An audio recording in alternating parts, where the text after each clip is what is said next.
आज हम पढ़ेंगे एक्टिव टू पैसिव वॉइस। और एक्टिव पैसिव वॉइस सीखने के लिए हम सबसे पहले क्या करेंगे, एक्टिव वॉइस और पैसिव वॉइस में क्या अंतर है ये समझेंगे। एक्टिव वॉइस एक ऐसा सेंटेंस होगा जो टेंस का वाक्य होता है, उसको हम एक्टिव वॉइस का वाक्य कहते हैं। और पैसिव वॉइस जो हमें बनाना है, दोनों में फ़र्क क्या है।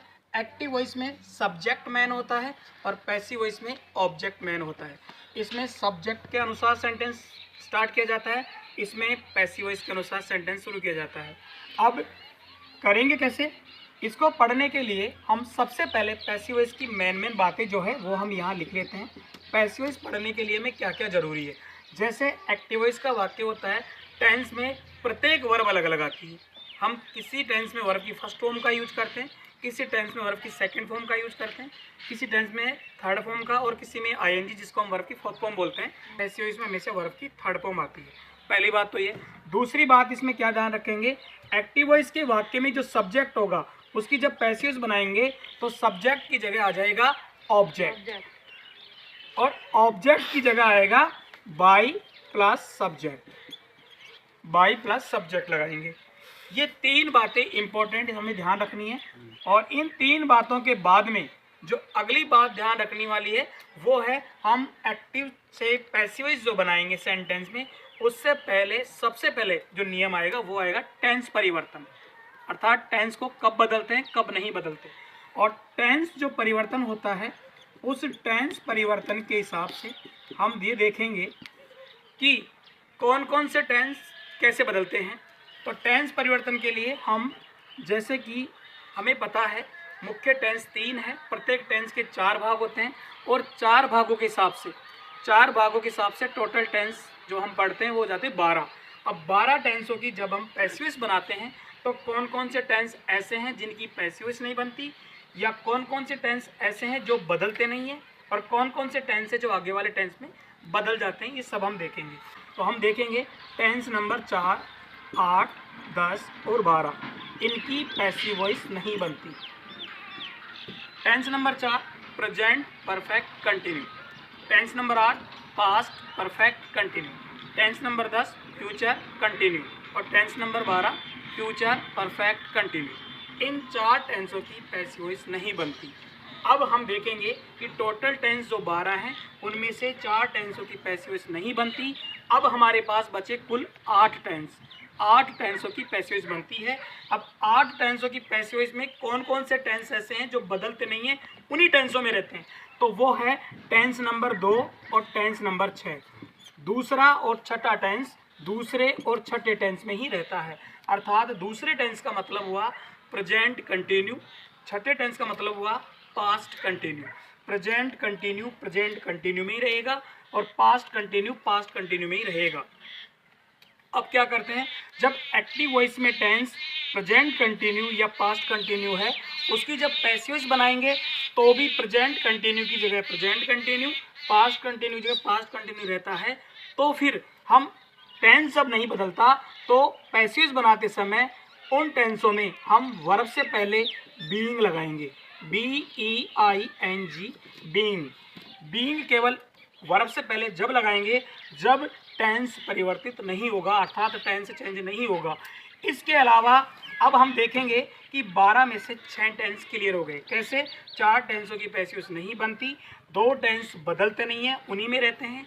अब हमारे पास बचे 6 टेंस, और वो 6 टेंस कौन कौन से हैं, पहला है, तीसरा है, पांचवा है, सातवां है, 9वां है और 11वां है। ये हमारे पास पूरे 6 टेंस आ गए। ये सभी 6 टेंस आगे वाले यानी नेक्स्ट टेंस में बदल जाते हैं, आगे वाले टेंस में परिवर्तित हो जाते हैं। ये आगे वाले टेंस में बदलते हैं। कैसे बदलते हैं, पहला टेंस जिसको हम कहते हैं प्रेजेंट सिंपल टेंस, अर्थात प्रेजेंट इंडेफिनिट टेंस, ये बदल जाएगा प्रेजेंट कंटिन्यू टेंस में। आगे आ रहा है प्रेजेंट परफेक्ट टेंस, ये बदल जाएगा प्रेजेंट परफेक्ट कंटिन्यू टेंस में। पांचवा टेंस है पास्ट इंडेफिनिट, जिसको हम पास्ट सिंपल बोलते हैं, ये बदलेगा पास्ट कंटिन्यूज में। पास्ट परफेक्ट टेंस, ये बदल जाएगा पास्ट परफेक्ट कंटिन्यूज में। आगे आ रहा है टेंस नंबर 9 फ्यूचर इंडेफिनेट, जिसको हम बोलते हैं फ्यूचर सिंपल, ये बदलेगा फ्यूचर कंटिन्यूस में। 11वां टेंस जो है फ्यूचर परफेक्ट, इसको हम बदल देंगे फ्यूचर परफेक्ट कंटिन्यू में। कहने मतलब पहला दूसरे में, तीसरा चौथे में, पांचवा छठे में, सातवां आठवें में, नवा 10वें में और 11वां 12वें टेंस में बदल जाता है। और कैसे बदलते हैं? टेंस में बदलने का मतलब है इन सभी टेंसों में जो भी हेल्पिंग वर्ब या वर्ब का प्रयोग होगा वो आगे वाले टेंस के हिसाब से होगा। अब हम क्या करते हैं, हम अब इतना जानने के बाद हम पहले वाक्य प्रयोग करते हैं और सेंटेंस बनाने के लिए हमें प्रत्येक सेंटेंस का फॉर्मूला आना चाहिए। और फॉर्मूले के लिए देखेंगे हम सेंटेंस कितने प्रकार के होते हैं। सेंटेंस 3 प्रकार के हैं मुख्य मुख्य। कौन कौन से? पॉजिटिव, जिसको हम अफर्मेटिव भी बोलते हैं, नेगेटिव और है इंट्रोगेटिव। पॉजिटिव, नेगेटिव और इंट्रोगेटिव। तो पॉजिटिव, नेगेटिव और इंट्रोगेटिव एक्टिव वॉइस के वाक्य कैसे होते हैं, जिनको हम जब पैसिव में बदलेंगे तो फिर वो कैसे होंगे, सिर्फ ध्यान इन चीज़ों का रखेंगे। देखिए, सिर्फ आपको ध्यान रखना है पॉजिटिव सेंटेंस का हमें कैसे पता चलेगा कि सेंटेंस पॉजिटिव है। किसी भी वाक्य में यदि नॉट, नेवर यानी नेगेटिव शब्द नहीं आ रहे हों और उसके लास्ट में क्वेश्चन मार्क नहीं लग रहा हो, उस वाक्य को हम पॉजिटिव सेंटेंस कहते हैं। इंट्रोगेटिव वाक्य का पता सिर्फ क्वेश्चन मार्क से नहीं लगता, हमें ये देखना है कि क्वेश्चन मार्क लगा क्यों है। क्वेश्चन मार्क इंट्रोगेटिव सेंटेंस में लगाया जाता है, लेकिन क्यों लगाया जाता है? क्योंकि यदि किसी वाक्य की शुरुआत हेल्पिंग वर्ब से या किसी WH शब्द से होती है तो उन वाक्यों को हम इंट्रोगेटिव सेंटेंस कहते हैं। इसलिए इंट्रोगेटिव सेंटेंस में लास्ट में क्वेश्चन मार्क लगाया जाता है। I play cricket daily. सबसे पहले हम देखेंगे कि जो सेंटेंस हमारे पास आया है जिसका हमें पैसिव वॉइस बनाना है, आई प्ले क्रिकेट डेली, ये कौन से टेंस का है? तो देखिए, इसमें 2 पहचान दे रखी है। जब हम करेक्ट फॉर्म पढ़ते हैं, टेंस की करेक्ट फॉर्म, उसमें हमें टेंस का पता हो जाता है। तो सबसे पहले तो इसमें पता चल रहा है डेली आ रहा है, डेली प्रेजेंट इंडेफिनिट टेंस में आता है, प्रेजेंट सिंपल टेंस है ये। दूसरी बात इसमें जो पता चल रहा है टेंस का, वो चल रहा है आई सब्जेक्ट है, क्योंकि प्रोनाउन की फर्स्ट फॉर्म आई सब्जेक्ट कहलाती है। कोई भी इंग्लिश का प्रोनाउन होता है जहाँ की, जैसे कि हमें पता है प्रोनाउन पूरे 7 हैं, I, we, you, he, she, it, they, ये सारे के सारे प्रोनाउन की जो फर्स्ट फॉर्म है वो सब्जेक्ट कहलाती है। तो ये तो है सब्जेक्ट। सब्जेक्ट के बाद में प्ले वर्ब की फर्स्ट फॉर्म है, सब्जेक्ट प्लस वर्ब की फर्स्ट फॉर्म, आगे क्रिकेट ऑब्जेक्ट है और ये डेली अदर है। तो हमें पता चला सब्जेक्ट प्लस वर्ब की first form plus object plus other. तो वर्ब की फर्स्ट फॉर्म कौन से टेंस में आती है? वर्ब की फर्स्ट फॉर्म केवल 2 ही टेंसों में आती है, प्रेजेंट सिंपल में और फ्यूचर सिंपल में। लेकिन अब हम यहाँ पे कैसे पता करेंगे कि ये प्रेजेंट सिंपल है या फ्यूचर सिंपल है? हमें पता चलेगा कि ये प्रेजेंट सिंपल है फ्यूचर सिंपल है, इसका पता चलेगा कैसे? अगर ये फ्यूचर सिंपल होती तो फ्यूचर सिंपल में आती तो वर्ब की फर्स्ट फॉर्म है, लेकिन वो बिना हेल्पिंग वर्ब नहीं आती, इसमें हेल्पिंग वर्ब नहीं है। इससे हमें पता चलता है कि ये टेंस है प्रेजेंट सिंपल, पहला टेंस। अब प्रेजेंट सिंपल की जब हम पैसिव बनाएंगे तो प्रेजेंट सिंपल जाता है प्रेजेंट कंटिन्यू में, अर्थात दूसरे टेंस में। बनाना कैसे? कुछ भी नहीं, जैसे ही एक सेंटेंस लिखा हुआ है हमें इसी के साथ साथ चलना है और वाक्य बनाना है। ये जो हमारा एक्टिव वॉइस का सेंटेंस है इसके साथ साथ ही पैसिव बनानी है। कैसे? जैसे कि हमें पता है आई सब्जेक्ट है, सब्जेक्ट जगह हम लेंगे ऑब्जेक्ट। अब यदि कभी किसी भी वाक्य में यदि आपका ऑब्जेक्ट आपको क्लियर ना हो, अर्थात ऑब्जेक्ट का पता आपको नहीं रहे, तो कैसे करना है ये मैं आपको तरीका बता चुका हूं, फिर से बता रहा हूं। ऑब्जेक्ट का पता करने के लिए जो भी वर्ब दे रखी है उस वर्ब में क्या जोड़ो और अपने आप से पूछो। जैसे प्ले, प्ले मीन्स खेलना, प्ले मीन्स खेलना होता है। खेलना में जैसे आप क्या जोड़ोगे तो अब यहाँ पे हुआ क्या खेलना, तो अपने आप ही अपने अंदर से जवाब आएगा क्रिकेट। तो क्या खेलना, जवाब में जो क्रिकेट आया ये जवाब ही ऑब्जेक्ट है, ये जवाब ही ऑब्जेक्ट है। और हमें ये भी पता है सब्जेक्ट की जगह ऑब्जेक्ट लेंगे पैसिव बनाते वक्त, इसलिए हम आई की जगह ले रहे हैं क्रिकेट, इसलिए हमने आई की जगह क्रिकेट लिया। और जब आई की जगह क्रिकेट लिया है तो हम ये देखेंगे पहला टेंस जब दूसरे में जाएगा, पहला टेंस जब दूसरे में जाएगा तो दूसरे टेंस में हेल्पिंग वर्ब आएगी। सब्जेक्ट जगह हमने ऑब्जेक्ट लिया, अब लगाएंगे हेल्पिंग वर्ब। तो हेल्पिंग वर्ब दूसरे टेंस की होती है इज, आर, एम। इज आती है एक वचन के साथ, आर आती है बहुवचन के साथ और एम आती है आई के साथ, आई के साथ। तो हमें यहाँ पे देखा, हमने देखा कि क्रिकेट, अब क्रिकेट के साथ हम इज लगाएंगे, आर लगाएंगे या एम लगाएंगे। तो क्रिकेट के साथ यहाँ पे इज लगेगा क्योंकि क्रिकेट एक वचन है। हम कैसे मानेंगे, जब कोई ऐसा शब्द आ जाए, जब कोई ऐसी नाउन आ जाए जिसको हमें ये लगे कि यार इसको तो हम गिन नहीं सकते, इसमें तो हमें पता नहीं चल रहा है एक वचन है बहुवचन है, तो ऐसी स्थिति में उसको हम सिंगुलर मानते हैं, एक वचन मानते हैं, और उसके हिसाब से उसके साथ हम एक वचन की हेल्पिंग वर्ब लगा देते हैं।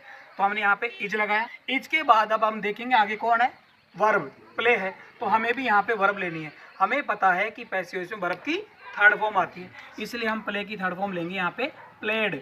और हमने यहाँ पे वर्ब की थर्ड फॉर्म प्लेड ली। प्लेड लेने के बाद फिर हम वाक्य में जाएंगे।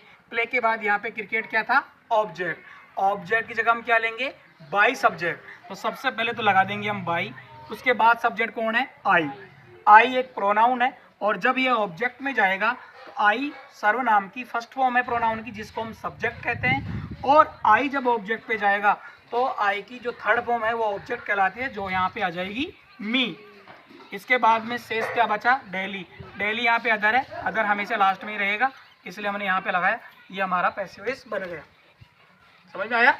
इसके बाद में हम लेते हैं सेंटेंस और भी बनाते हैं। जैसे कि यहाँ पे सेंटेंस है, he did not right, he did not write a letter, he did not write a letter।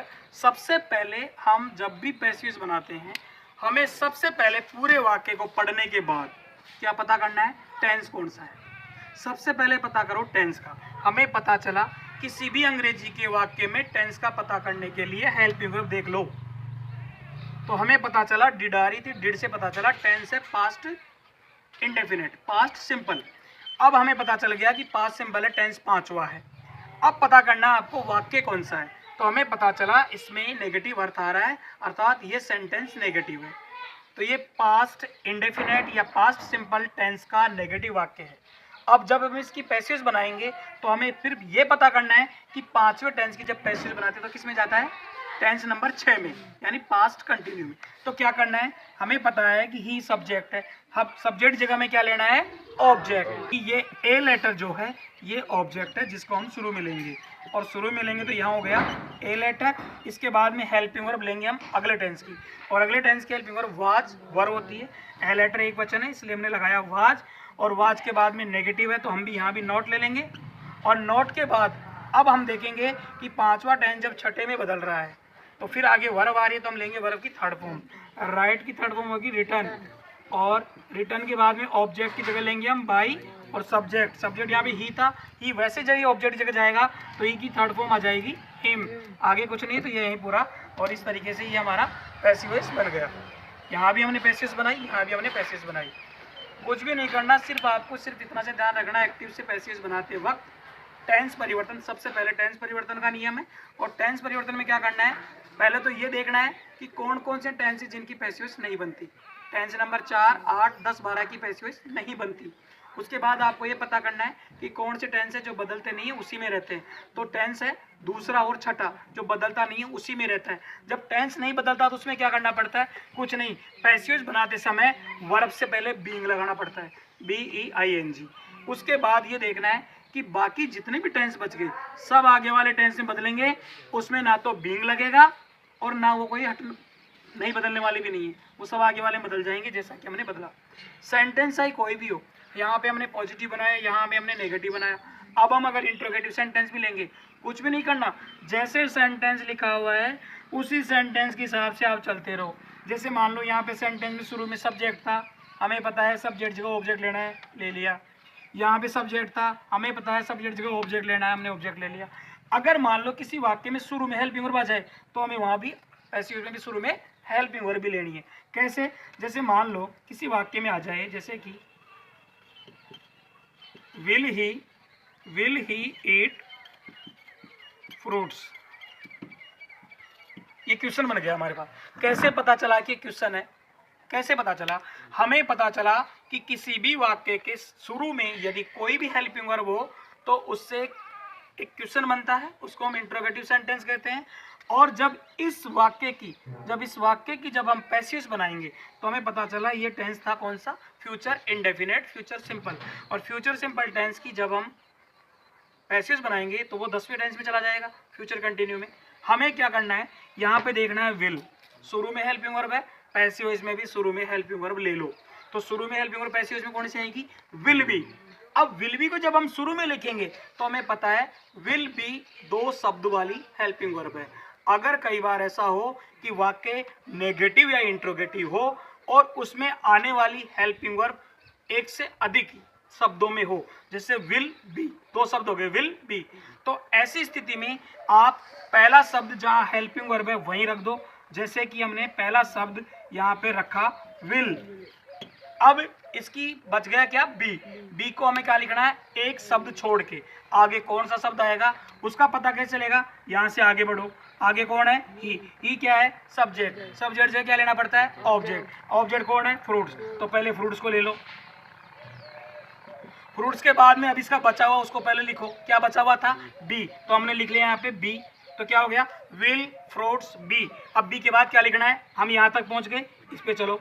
Eat verb की फर्स्ट फॉर्म है, पैसिव वॉइस में हमेशा वर्ब की थर्ड फॉर्म लेनी पड़ती है, तो हमने ले लिया इटन। इटन के बाद फ्रूट्स क्या है, फ्रूट्स ऑब्जेक्ट है, ऑब्जेक्ट जगह में लेना पड़ता है बाई सब्जेक्ट, तो हम क्या लेंगे यहाँ पे बाई सब्जेक्ट कौन है, ही का हो गया हिम। लास्ट में क्वेश्चन मार्क है, क्वेश्चन मार्क ऐसे कैसे रहेगा, ये हमारा आंसर हो गया। बस इसी तरीके से चलना है हमें। हम positive, negative, interrogative yes no type या डब्ल्यू टाइप कोई भी सेंटेंस हो हम उसकी पैसिव वॉइस आसानी से बना सकते हैं। एक्टिव पैसिव वॉइस में सारे सेंटेंस हमने बनाए। अभी इसी के साथ साथ 4, 8, 10, 12 की पैसिव वॉइस नहीं बनती, हमें पता है, लेकिन आपको मैंने 2 टेंस ऐसे ही बताए जैसे कि दूसरा और छठा टेंस। प्रेजेंट कंटिन्यू और पास्ट कंटिन्यू टेंस आगे वाले टेंस में नहीं बदलते, उन्हीं टेंस में रहते हैं। उन्हीं टेंस में रहते तो क्या करना पड़ता है, वर्ब से पहले बीइंग लगानी पड़ती है। कैसे बनाएंगे एक बार उसको भी समझ लेते हैं। जैसे कि हमारे पास एक सेंटेंस है, they are making tea, they are making tea. इस टेंस को जब हम पढ़ते हैं तो सबसे पहले मैंने कहा टेंस का पता करो। आर से पता चल रहा है प्रेजेंट कंटिन्यू और सेंटेंस है पॉजिटिव, और प्रेजेंट कंटिन्यू जो टेंस है दूसरा वो किस में जाएगा, दूसरे में रहेगा। अब टेंस अब नहीं बदला, उसी में रह रहा है, तो हमें एक चीज़ ध्यान रखनी दिमाग में कि वर्ब से पहले बीइंग लगानी है। तो हम सबसे पहले क्या करेंगे, वाक्य के साथ साथ ही चलेंगे। दे सब्जेक्ट है, हमें ऑब्जेक्ट लेना है। ऑब्जेक्ट क्या है यहाँ पे, टी। कोई आपसे पूछे या आपको पता करना है कि कैसे पता चला कि टी ऑब्जेक्ट है, मैं आपको बता चुका हूँ। वर्ब में क्या से क्वेश्चन करो, मेकिंग मीन्स बनाना, क्या बनाना, चाय, तो अपने आप ही आ गया। इसके बाद देखेंगे कि ये टेंस दूसरा टेंस था, अब ये दूसरे में रहेगा। सिर्फ यहाँ पे दे बहुवचन था इसलिए हेल्पिंग वर्ब बहुवचन की आई। यहाँ पे टी एक वचन हो गया क्योंकि हम किसी चीज़ को जिस चीज़ को हम गिन नहीं सकते उसको एक वचन मानते हैं। टी एक वचन है इसलिए हम इसको एक वचन मानते हुए टेंस नहीं बदलेंगे, इज आर एम में से यहाँ पे इज लगा रहे हैं एक वचन वाली। इसके बाद हम वर्ब लेने हैं और वर्ब लिखने से पहले हमें चेक करना है क्या कि टेंस बदला है क्या, नहीं। क्यों, क्योंकि दूसरा टेंस और छठा टेंस उसी में रहता है, तो वर्ब लिखने से पहले बीइंग लगाना पड़ता है। तो हम लगाएंगे यहाँ पे बीइंग, और बीइंग के बाद लेना है वर्ब। वर्ब यहाँ पे मेकिंग है, मेकिंग वर्ब की फोर्थ फॉर्म है आईएनजी वाली, लेकिन हमें पता है कि पैसिव वॉइस हमेशा वर्ब की थर्ड फॉर्म लेनी पड़ती है, इसलिए हमने यहाँ पे लिया मेड। और मेड के बाद में ऑब्जेक्ट था, ऑब्जेक्ट जगह लेना पड़ता है बाई सब्जेक्ट, तो हमने लिया था यहाँ पे बाई, और सब्जेक्ट दे था। दे जब ऑब्जेक्ट की जगह जाता है तो थर्ड फॉर्म देम हो जाती है। आगे इसमें कुछ नहीं था तो यही पूरा हो गया। इस तरीके से हम कंटिन्यू टेंस कोई सा भी रहे, कंटिन्यू टेंस कंटिन्यू में रहता है। टेंस नंबर 4, 8, 10, 12 की पैसिव वॉइस नहीं बनती, कंटिन्यू टेंस कंटिन्यू में रहता है और बाकी टेंस आगे वाले टेंस में बदल जाते हैं। बस इतना ध्यान रखना आपको। पैसिव वॉइस में हमेशा वर्ब की थर्ड फॉर्म आती है, सब्जेक्ट जगह ऑब्जेक्ट और ऑब्जेक्ट जगह बाई सब्जेक्ट लगाया जाता है जब हम टेंस वाले वाक्य पढ़ें तो। वाक्य टेंस वाले हैं, अभी हमने टेंस परिवर्तन वाले वाक्य पूरे कंप्लीट कर लिए हैं। अब जो अगला जो पैसिव वॉइस का चैप्टर आएगा, हमारा पैसिव वॉइस का पार्ट 2 आएगा, उस पार्ट 2 में हम पढ़ेंगे इंपेरेटिव सेंटेंस। इंपेरेटिव सेंटेंस किसे कहते हैं, इंपेरेटिव सेंटेंस क्या होता है, और इंपेरेटिव सेंटेंस की पैसिव वॉइस बनाने के लिए हमें किन किन बातों का ध्यान रखना पड़ता है, कैसे बनाई जाती है, ये हम आगे देखेंगे।